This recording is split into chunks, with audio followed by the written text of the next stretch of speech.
sommaire. Tête à tête entre Félix Antoine Tshisekedi, président de la RDC, et Charles III, roi de la Grande-Bretagne, ce mercredi dans le mythique Buckingham Palace à Londres. Économie de la RDC, la taxe sur la valeur ajoutée est suspendue sur les produits de première nécessité pour une durée d'une année. Mais qu'est-ce qu'il faut attendre de cette décision du Premier ministre? Pour en parler, je vais recevoir pour vous Dieudonné Boanali, journaliste économique chez Géopolis. À toutes et à tous, bienvenue dans ce 19h30. Commençons avec la présidence de la République après sa participation au sommet africain de Financial Times 2022 tenu à Londres. Le président de la République, Félix Antoine Tshisekedi Tshilombo, a été reçu ce mercredi au palais de Buckingham. Rien n'a filtré de cet tête-à-tête du président de la République près d'une heure avec le roi, avec le souverain britannique, mais l'on apprend que de sources présidentielles que la consolidation des relations bilatérales entre le Royaume-Uni et la RDC, la transition écologique et la situation à l'est de la RDC ont été au centre de cette rencontre. Nous y reviendrons avec force et détail. Changeons de registre pour parler du nouveau représentant spécial du secrétaire général des Nations Unies pour l'Afrique centrale, Adou Abari, qui a été reçu ce mardi par le Premier ministre Samalou Kondé. Les deux personnalités ont passé en revue la situation en général dans la sous-région, notamment les questions sécuritaires, mais aussi les potentialités qui regorgent cette partie du continent et la RDC. Suivez-le dans cet extrait choisi par Fiston Oleko. J'ai tenu à venir ici en République démocratique du Congo dans mes nouvelles fonctions, le représentant spécial du secrétaire général des Nations Unies pour l'Afrique centrale, chef du bureau UNOCA. Donc il était de mon devoir, comme je l'ai fait au niveau d'autres pays, membres de l'Afrique, pays membres de l'Afrique centrale, de venir ici en République démocratique du Congo. Donc je suis là en mission pratiquement d'introduction et d'information. On a passé en revue les défis qui se posent à la région, notamment les défis sécuritaires, les défis de stabilité, mais également les atouts dont dispose cette région et ce grand pays qu'est la République démocratique du Congo en termes de potentialité naturelle, de ressources naturelles, mais également de richesse humaine, le dynamisme de la jeunesse, sa composante féminine qui est l'une des plus vibrantes du continent africain, et donc des atouts qui, s'ils sont utilisés à bon escient, pourront permettre d'imprimer cette politique qu'en tout cas en tant que Nations Unies nous voulons.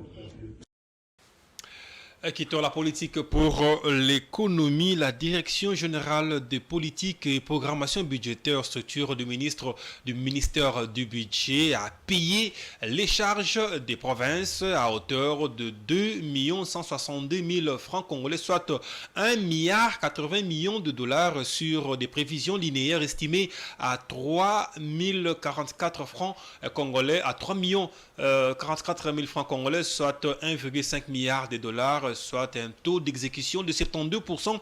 Ces fonds transférés aux provinces concernent la prise en charge des rémunérations et les fonctionnements, y compris pour les entités territoriales décentralisées. On reste en économie cette fois-ci pour parler du gouvernement congolais qui a suspendu la perception de la taxe à valeur ajoutée sur certains produits de première nécessité selon 2 décrets signés par le Premier ministre. Pendant 12 mois, la DGI et la DGDA ne doivent pas collecter les recettes de la TVA. Le but est de préserver le bien-être des consommateurs, dit le communiqué de la primature. Patrick Ilunga. C'est une grande mesure que vient de prendre le gouvernement congolais. La décision qui prend effet à la date du 15 avril 2022 va être de stricte application sur les produits de première nécessité pour les consommateurs.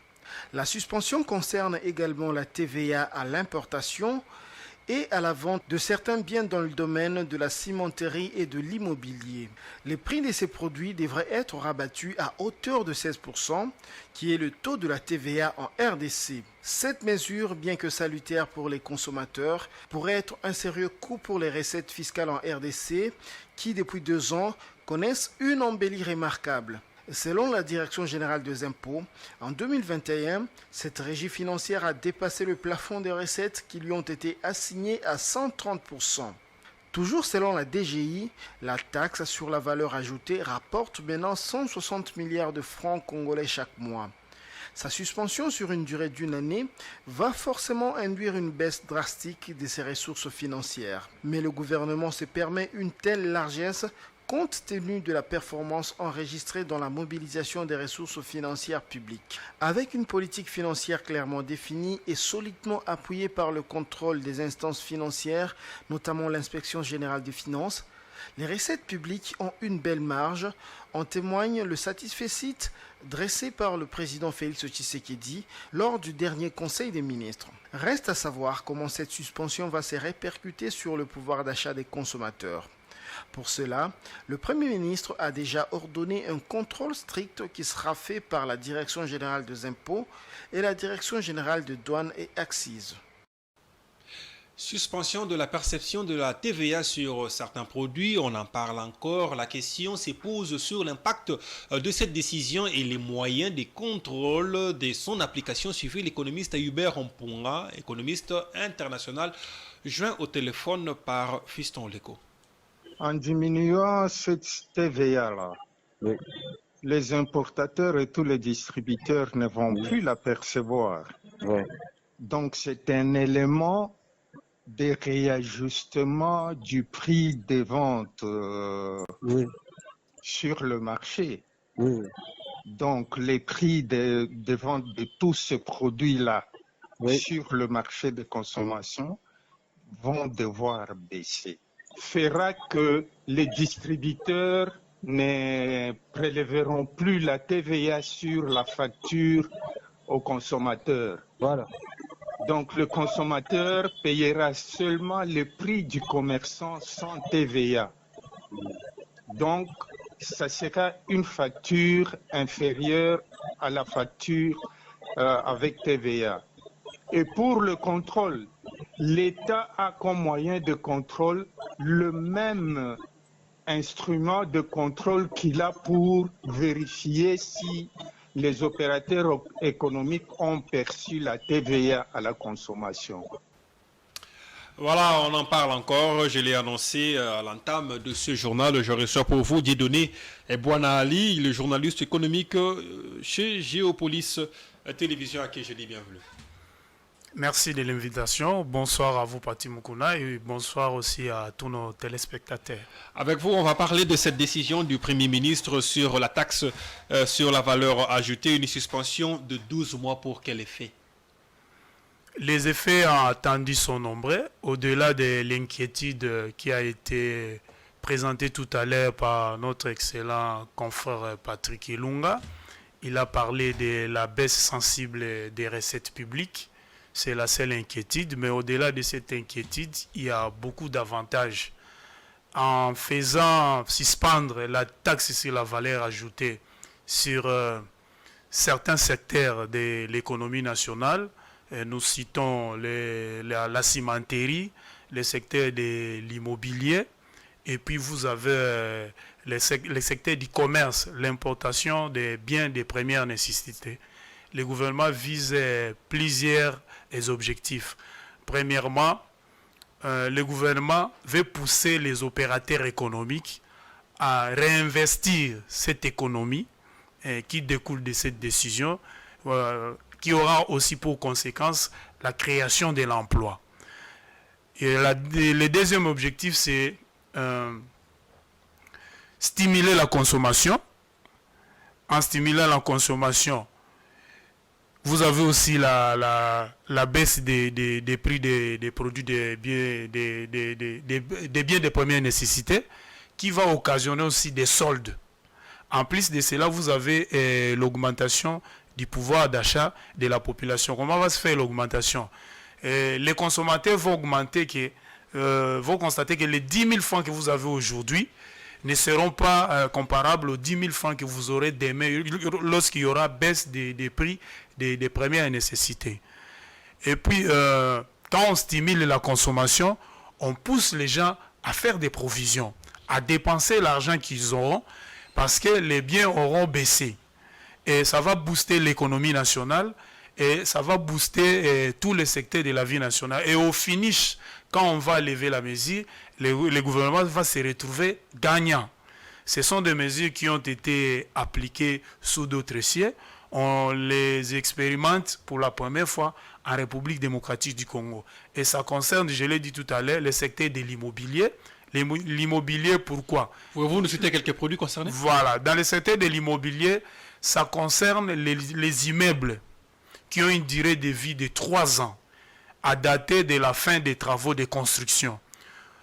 Toutes les ventes qui vont s'opérer dans le secteur immobilier, concernant la vente d'un immeuble entier ou des appartements, ne seront plus soumises à la taxe sur la valeur ajoutée. Mais les immeubles qui ont plus de 3 ans de vie vont payer la taxe sur la valeur ajoutée. Dans le secteur de l'industrie du ciment, vous avez certains intrants que les producteurs importent pour la fabrication du ciment. Nous avons en République démocratique du Congo les calcaires, vous avez les sables, vous avez l'argile en quantité industrielle qu'on trouve partout dans la nature, surtout dans la partie ouest de la RDC. C'est pour cela que vous avez vu, il y a beaucoup d'investisseurs qui créent des cimenteries dans la partie ouest du pays à cause non seulement de l'existence de ces intrants, mais aussi de l'électricité. Nous avons juste les barrages d'Inga à côté. Nous avons des intrants que les importateurs, les producteurs importent, qui sont soumis à la TVA. Vous avez par exemple les emballages en polyéthylène. Vous avez les kaolins, vous avez les gypses. C'est la principale matière première qui entre en compte dans la production du ciment. Toutes ces matières premières ou intrants, quand on les importe, elles sont soumises à la TVA. Donc, les producteurs payent 16% à la TVA. Concernant les biens de première nécessité, vous avez la viande de toute catégorie, vous avez les sucres et des cannes et des betteraves, vous avez les produits laitiers, vous avez aussi l'huile végétale et l'huile de palme. Même si nous produisons beaucoup d'huile de palme, nous importons aussi une petite quantité d'huile de palme. Vous avez aussi les poissons communément appelés chinchards. Donc tous ces produits surgelés, les produits laitiers et l'huile ne seront plus soumis à cette taxe. Et ça aura même conséquence la diminution des prix. Parlons de la temporalité de cette décision quand on sait que on se rapproche du mois fatal ou du mois de fête. Les festivités de fin d'année telles que aiment bien les Congolais. Est-ce que cette décision, c'est pour les fêtes ou c'est une décision durable? Ce n'est pas pour les fêtes. La décision a une durée de vie de 12 mois. Dans une année, 12 mois, 10 000 va reprendre. C'est à partir du 15 avril de l'année en cours jusqu'au 15 avril 2023. La décision tombe à point nommé, c'est une décision salutaire parce que chaque fin de l'année, les opérateurs économiques, qu'est-ce qu'ils font? Ils soldent leurs marchandises pour éviter la pourriture. Ils vendent aussi certains biens périssables. Avec les problèmes d'électricité que nous avons maintenant dans les pays, c'est difficile de conserver les vivres frais dans les chambres froides. Qu'est-ce qu'ils font? Ils savent que l'armée, la police nationale, qui constitue le lot des grands consommateurs, à la fin de l'année, l'État congolais achète des vivres frais et secs pour l'armée, la police, les services de sécurité et pour les agents et fonctionnaires de l'État. Ils sont estimés à plus de 1 million de personnes. Et c'est de l'aubaine pour les commerces. Qu'est-ce qu'ils font? Ils vendent les anciens stocks pour renouveler le nouveau stock. Et puis, avec la baisse maintenant que nous avons dans les secteurs, dans chaque produit cité, vous allez constater qu'il y aura une baisse de 16%. Mais là, nous interpellons les gouvernements. Il faut envoyer les inspecteurs sur les terrains. C'est là que c'est trouvé ma dernière préoccupation avant de continuer ce journal. Quand on sait que dans ce pays, l'inspectorat économique pose problème, comment vérifier réellement cette baisse à venir dans le bien de consommation et pourquoi ces biens sont limités à quelques produits importés et pas à maximiser les produits que nous consommons d'habitude qui viennent localement, que nous savons comme le maïs, le manioc et consorts, qui constituent vraiment les produits de première nécessité à la congolaise. Le reporter l'a dit tout dans son reportage, c'est au moins 80 millions de dollars par mois que l'État va perdre. Et en contrepartie, l'État attend booster l'économie nationale, booster la communication.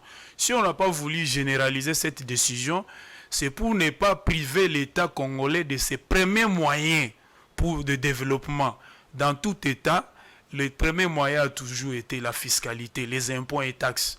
Si on généralise cette suspension, c'est comme si on demandait aux gens de ne pas payer les impôts. Et comment un État peut vivre sans la fiscalité, sans les impôts? Cette mesure est limitée seulement à 3 secteurs. Les commerces, des biens de première nécessité, vous avez l'immobilier et puis l'industrie du ciment. Voilà, merci. Je vous garde encore Dieudonné Boinali pour une prochaine analyse et nous allons revenir dans une autre émission pour creuser encore autour de cette décision. Mais nous allons continuer ce journal avec toujours de l'économie après la reprise du trafic fluvial entre Kinshasa et Mbandaka avec les bateaux MB Louberou. Le ministre de Transport, Chéribert Okende, a donné le go mardi de la reprise du trafic ferroviaire avec le train marchandises sur le tronçon Kinshasa-Matadi avec à son bord 13 tonnes de marchandises. Ce train de 13 wagons a quitté Kinshasa pour la ville de Matadi à la grande satisfaction des agents et cadres de la SCTP, suivi le DGA de cette entreprise publique sur ce propos recueillis. Il n'y a pas très longtemps non plus, tout son excellence, vous étiez venu encore chez nous dans nos installations pour lancer les bateaux qui étaient partis à Mbandaka. Et maintenant pour montrer que le ministère de Transport, c'est un ministère qui est multimodal. Maintenant vous êtes là pour lancer le train sur le rail donc pour aller de Kinshasa vers Matadi. Nous sommes donc honorés par rapport à ça. Et nous voulons aussi profiter pour remercier son Excellence, M. le Président de la République, Félix Antoine Tshisekedi Tshilombo, pour sa vision que vous, même, Excellence, Monsieur le Ministre, vous ne cessez de mettre en œuvre, naturellement avec l'accompagnement de son Excellence, Monsieur le Premier ministre Sama Lukonde Kyenge. Maintenant, là, la cérémonie à laquelle vous êtes présent ici, c'est pour lancer ce train qui va aller de Kinshasa pour Matadi. C'est un train qui tire 11 wagons, et puis qui fait un tonnage de 317 tonnes. Et en prenant ce départ aujourd'hui, comme train 14, s'il roule très bien, il n'y a pas d'entrave sur la route ferroviaire. Dans les 24 heures qui suivent, il pourra être à Matadi. Et là, c'est pour dire que le chemin de fer est en train de renaître. Et parlant du ministre de Transport, Chéribert Okende, sachez que la motion de défiance qui le visait à l'Assemblée nationale vient d'être rejetée par les députés nationaux. Je reviens sur vous, Dieudonné Boinali, pour parler de la reprise de ce train. Est-ce que ce n'est pas du déjà vu et entendu? Parce que reprise, suspension, c'est devenu pratiquement le quotidien de la RDC avec cette entreprise, la SCTP. Qu'est-ce que le gouvernement poursuit cette fois-ci dans cette reprise? Permettez-moi d'abord de citer une phrase célèbre de Henri Morton Stanley qui disait que sans les chemins de fer, le Congo ne vaut pas un penny. Et j'ai suivi dans ces reportages faits par nos confrères que la société qui exploite ces trains marchandises se dénomme Société commerciale des transports et des ports. Cette société ne doit pas seulement vivre des activités portuaires et fluviaux. Il y a aussi un grand département, c'est le département des chemins de fer. Et ce département a été toujours combattu par la mafia économique qui s'est installée dans notre pays. Et par certains fils du pays qui ont créé des entreprises. Ils ont préféré que l'ONATRA, l'ex-ONATRA, puisse tomber en faillite. Comme ça, ils récupèrent les butins. Les trafics qui étaient faits par les départements des transports et des ports, maintenant, c'est fait par la voie de la route nationale numéro 1. Ils ont créé maintenant des sociétés de camions poids lourds pour transporter la cargaison, toute la marchandise que transportait l'ex-ONATRA. Et ça constituait pendant longtemps un manque à gagner pour cette entreprise publique. Voilà pourquoi le gouvernement Sama, en visionnaire et s'inscrivant dans la politique, dans la vision prônée par les chefs de l'État Félix Tshisekedi, veut réveiller toutes les entreprises publiques qualifiées de canards boités, dont la SCTP. Cette mesure ne va pas faire plaisir à beaucoup d'opérateurs privés parce qu'ils vont voir certains conteneurs qu'ils transportaient par les camions poids lourds passer par l'ONATRA. Il faudra aussi qu'on assure la régularité du trafic. La sécurité aussi. Et puis la sécurité aussi. Je voulais aussi dire ceci. Depuis qu'on a tué l'ONATRA, les transports des conteneurs s'est fait par route, avec toutes les conséquences possibles. Nous vivons avec des embouteillages monstres sur les trajets bypass et route de Matadi, route nationale numéro 1. À cela s'ajoutent des graves accidents. Moi-même qui vous pas jeter accident sur ces tronçons à cause du grand trafic des camions poids lourds. C'est une bonne mesure parce que ça va diminuer les accidents, ça va renflouer les caisses de la SCTP et puis ça va augmenter la durée de vie même de la route nationale numéro 1 parce que les camions poids lourds qui passent sur ces tronçons ne sont pas pesés. Il y a des problèmes de surcharge sur ces tronçons. Donc c'est une bonne mesure économique. Du moins, je dirais même que c'est la plus grande mesure économique que le gouvernement nous a annoncé, en plus de la suspension de la TVA. C'est une bonne chose, mais nous le souhaitons aussi. Le train passager. J'en arrive. Nous souhaitons que cette mesure puisse toucher aussi la Société nationale des chemins de fer, qui est aussi victime de la mafia économique qui s'est installée au pays. Quand vous allez dans les grands Katanga, vous allez trouver que la plupart des conteneurs qui devaient être transportés par la SNCC, c'est transporté maintenant par des sociétés de transport de camions poids lourds des privés, dont certains appartiennent même à des joueurs, des renom que nous avons aussi au pays. Si on réveille la SNCC, on réveille aussi l'ex-ONATRA. Ces trafics, on le fait quitter de la route nationale numéro 1 vers la voie traditionnelle qui est la voie ferrée. Je pense que nous allons gagner sur les plans économiques, financiers, même sur les plans humains. Malgré sa vétusté. Mais il y a des projets pour la modernisation de la voie ferrée. On va bientôt moderniser la voie ferrée à Kinshasa. Il y a aussi un projet que le gouvernement a avec les investisseurs allemands pour moderniser la voie ferrée et puis construire des nouvelles voies modernes répondant aux standards internationaux. Pourquoi on n'a pas fait aussi relancer, je voulais dire, les trains passagers? C'est parce que le gouvernement a pris des précautions. Il veut d'abord limiter les accidents. La voie est très vétuste. On ne veut pas lancer ces trains-là pour éviter des accidents. Et puis deuxièmement, nous sommes entrés dans la période des pluies. Chaque fois quand il pleut, il faut envoyer des gens aller contrôler la voie de Kinshasa à Matadi pour voir s'il n'y a pas eu éboulement ou bien un ravin quelque part pour éviter qu'il y ait mort d'homme. Voilà la raison. Mais la société dispose des nouveaux wagons, de nouvelles voitures et puis des locomotives neuves. Il suffit de faire un tour à la gare centrale. Vous allez voir que ce que je dis ici, ce n'est pas des histoires à faire dormir debout. Ce sera aussi votre mot de la fin. Dieu donné mon Ali, je vous dis merci. Merci aussi à vous pour l'invitation. Voilà, nous allons continuer ce journal avec la santé. Célébration ce mercredi 19 octobre de la journée mondiale de la lutte contre le cancer du sein. Une journée instituée pour mettre de l'emphase dans la sensibilisation à la lutte contre cette maladie qui est la première cause de mortalité par cancer chez les femmes. Alors c'est quoi le cancer du sein et que faire pour le prévenir. Christian Kayumba, médecin généraliste, a été avec Patience Lokeke pour les explications. Parler du cancer du sein, c'est d'emblée pas possible sans examen histopathologique, parce qu'il y a une certaine démarche diagnostic clinique à suivre pour poser le diagnostic d'un cancer du sein. Il y a plusieurs causes. Généralement, nous avons des causes génétiques. D'abord, il y a la génétique qui entre en jeu. Une parente de premier degré, déjà en famille, on peut déjà craindre chez la descendance la possibilité. Mais également, il y a d'autres causes, notamment chez les femmes qui subissent un traitement hormonal.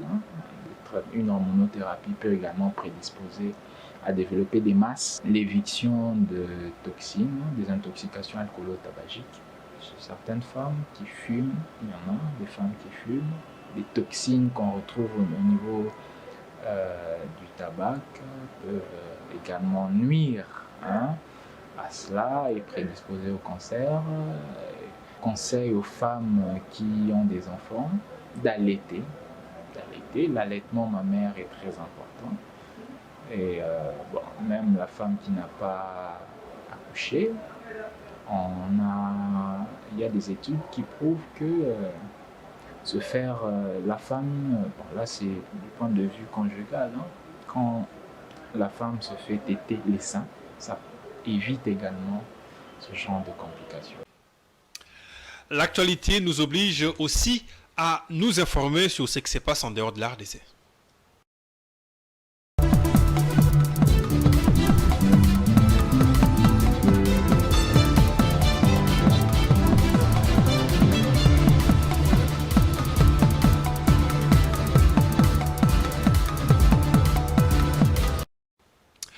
Dans le monde, production mondiale de viande de poulet dans le monde en 2023, l'offre mondiale en viande de poulet est attendue à un niveau record. Dans son dernier rapport sur l'industrie et l'élevage, le département américain de l'agriculture prévoit un stock de 102 millions de tonnes contre environ 101 millions de tonnes en 2022 de Jomolamba pour les amples détails. 102,7 millions de tonnes de viande de poulet, c'est le stock attendu au niveau mondial en 2023. Cette production record pourrait marquer la 5e année consécutive de hausse depuis 2018 et elle confirmerait le rôle moteur de la volaille dans la croissance de l'industrie mondiale de la viande. Profitant d'un coût de production plus faible que la viande porcine et d'un cycle de production plus court, la viande de poulet est plébiscitée un peu partout sur la planète par les consommateurs aussi bien ruraux qu'urbains. Si la viande de poulet est la seconde plus produite après celle de porc, il faut noter que le poulet d'élevage représente l'espèce vertébrée la plus importante sur Terre, avec, selon les estimations, près de 23 milliards de têtes à la faveur des améliorations en matière de génétique, de santé des oiseaux et de pratiques d'alimentation. D'après le département américain de l'agriculture, les principaux moteurs de la croissance mondiale de la viande de poulet resteront le Brésil et la Chine qui comptent à eux deux pour environ 28% de l'offre globale. Le premier pays qui est déjà le leader des exportations mondiales confortera sa place de premier producteur arraché un an plus tôt à la Chine avec 14,8 millions de tonnes en 2023. De son côté, l'Empire du Milieu devrait voir son offre stagner autour de 14,3 millions de tonnes. Pour rappel, les principaux consommateurs de viande de poulet sont par ordre d'importance la Chine, l'Union européenne, le Brésil, le Mexique et la Russie.